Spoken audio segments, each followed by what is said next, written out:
लक्षात राहील बरं. जर ॲक्वागार्डवर टाकले ना आता हवा भेटतील चांगलं.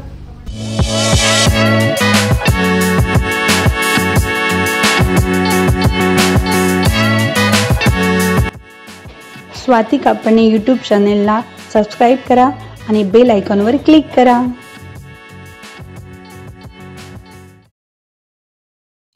नमस्कार सर्वांना. आजच्या सुंदर दिवसाची सुरुवात स्वाती कापणे यूट्यूब चॅनलमध्ये आपल्या सर्वांचं स्वागत आहे.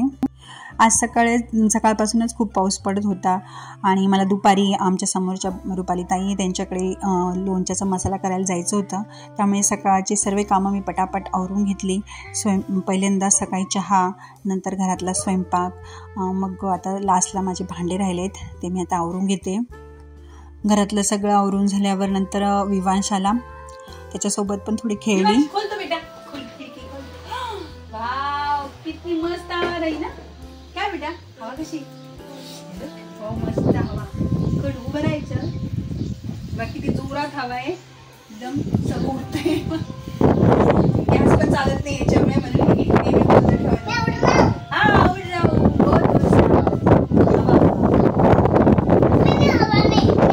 आवाज दाखव, हवाचा आवाज दाखव.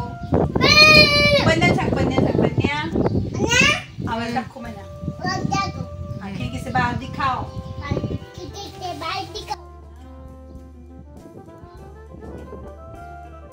आमच्या घराच्या आसपास जास्त बिल्डिंग्स नाही आहे, त्यामुळे खिडकीतनं असं वातावरण खूप छान दिसत होतं. नंतर मी आमच्या समोरच रुपालीताईंच्या घरी गेले लोणच्याचा मसाला तयार करण्यासाठी. मसाल्यासाठी जे साहित्य लागते ते सर्व काढून घेतलं. लोणच्या मसाल्याची जी रेसिपी आहे ती माझ्या एका व्लॉगमध्ये मी सर्व दाखवलेली आहे आणि ही अगदी सोप्या पद्धतीने बनवलेली आहे, त्यामुळे तुम्ही एकदा माझ्या व्लॉगमध्ये नक्की बघा. ही सर्व तयारी चालू असताना मी गॅसवर एका बाजूला तेल ठेवलं होतं गरम करण्यासाठी. ते तेल ठेवलेले असताना एक मोठा अपघात होता टळला. आमच्या लक्षात नाही आलं की जे तेल गरम करायला ठेवलं होतं ते पातेलं खूप पातळ होतं.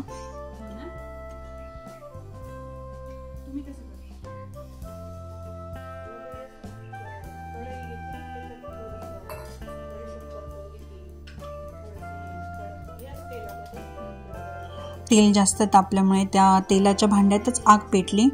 तो व्हिडिओ काही झाला नाही आहे, त्या आम्हीच घाबरून गेलो होतो, त्याच्यामुळे तो व्हिडिओ झाला नाही तयार. तुम्ही बघू शकता पातेलं बघा किती जळालं आहे. आणि ती आग विझवण्यासाठी आम्ही एक जुगाड केला. एक टॉवेल छोटा नॅपकिन घेतला आणि तो पूर्ण ओला करून घेतला आणि त्याच्यावर तो कपडा असा टाकला, तेव्हा ती आग विझली. तो टॉवेलही बघू शकता कसा जळाला आहे बघा, तो काळा काळा झाला आहे आणि तेलही पूर्ण जळून गेलं. असा अपघात कोणाबरोबरही होऊ शकतो, त्यामुळे कोणीही लक्ष देऊन खरंच करत जा. ते तेल जळाल्यामुळे खूप काळं झालं होतं, त्यामुळे आम्ही तेल यूज नाही केलं. मग आम्ही दुसऱ्या भांड्यात परत तेल गरम करून घेतलं. नंतर पुन्हा तेल टाकून मसाला तयार करून घेतला.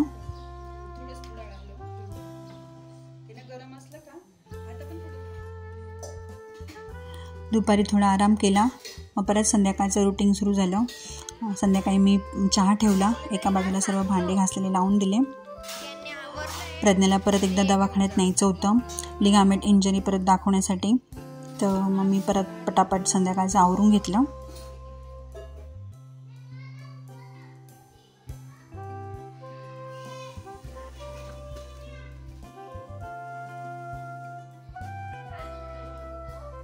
डॉक्टरांकडे 7:30 नंतर अपॉइंटमेंट होती, त्यामुळे मी देवाजवळ दिवा वगैरे लावून घेतला.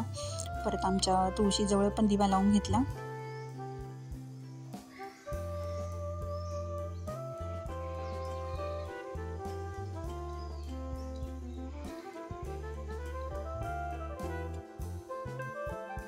त्यानंतर आम्ही दवाखान्यात गेलो.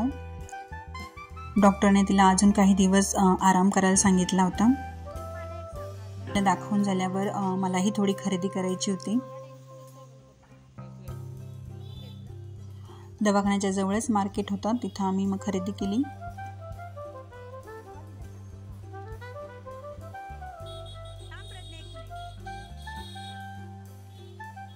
मला नवीन साड्यांसाठी काही फॉल घ्यायचे होते ते घेतले आणि प्रज्ञानेही तिला काही छोट्या मोठ्या वस्तू म्हणजे नेल पेंट वगैरे घ्यायच्या होत्या त्या घेतल्या.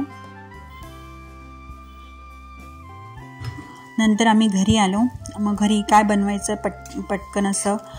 मग यांना पण तांदूळ चालत नाही तर खिचडी करायची, पण मग नंतर सुचलं की मस्त थुली बनवूया गव्हाची. मग ती पण तिखट अशी बनवली. पहिल्यांदा थुली छान भाजून घेतली.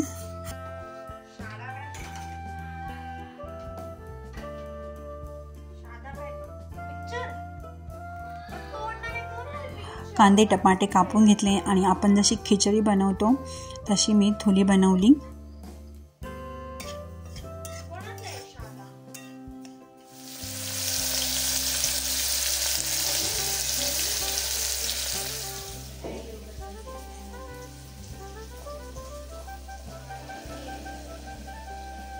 आणि प्रज्ञाने एका बाजूला कढी बनवली.